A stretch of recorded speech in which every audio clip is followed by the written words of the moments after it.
let's talk about authenticity, and I'm going to have you do another activity. When we think about authenticity, we can think about it a number of different ways. One is that we might be, remember some of those different types of projects, might be solving a real world problem. That's one way to think about the authenticity, right? Or we might be tackling a real world issue. That's another kind of authenticity, right?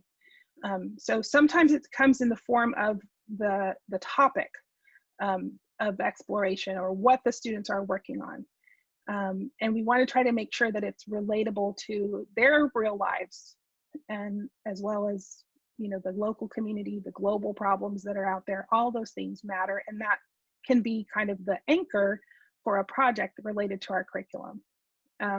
So one approach for authenticity is to just think about what's relevant within your subject area or the standards you're teaching. What makes it a real world kind of thing to work on, and how could students do something with that to make a difference or to be part of the conversation, right? And this is where community engagement comes in. So I want to do these two kind of together. Authenticity is not only through community engagement, but it's one really good opportunity. So for example, when they present their projects at the end, they have a real world audience, and that can be your parent community, it can be your other local community members, maybe somebody who was involved in the project with students. So let's say, for example, at the beginning of the project, you invite a community member in.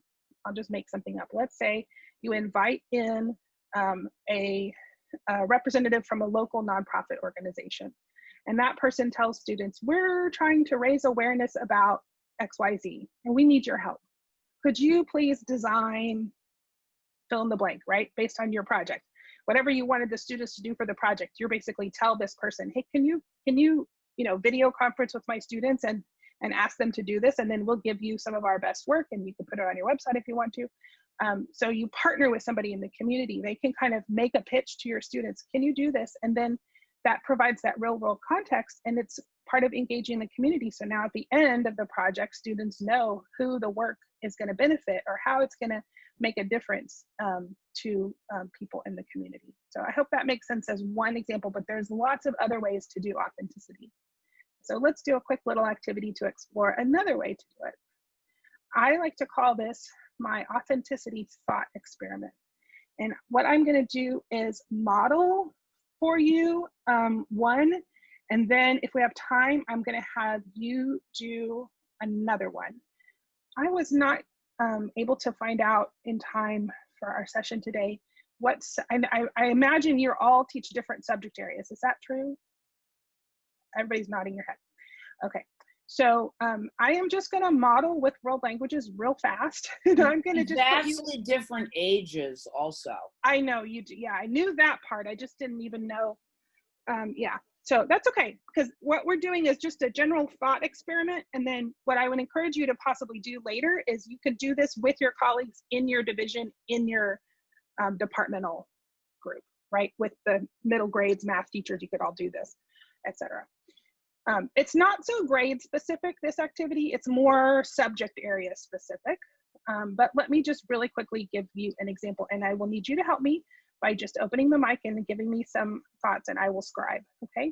So it's a two-step activity. The first step is we ask ourselves, if somebody majors in my subject area in college, what kind of jobs can they get? So let's do world languages. If somebody majors in a world language in college, what kind of jobs can they get? Shout them out for me. They can teach that language. Okay, they could be a teacher. What else can they be? Translator. A translator. Great. What else can they be? Spy. Say that again, please. Spy. Oh, a spy. Okay. What else can they be? I love it. So they can use it as a tool to be a doctor, for example, like or a social worker, or Uh-huh. business person. Uh-huh. Athlete. Great. Tour guide. I love it. That's a good one. Yeah. An ambassador or a politician. Okay. Museum director. Okay. Y'all are doing awesome. Oops. Or a docent at a museum. Uh-huh. An Okay, attorney. an attorney. Uh-huh. Okay. I'm going to stop us there just because you guys are so fast.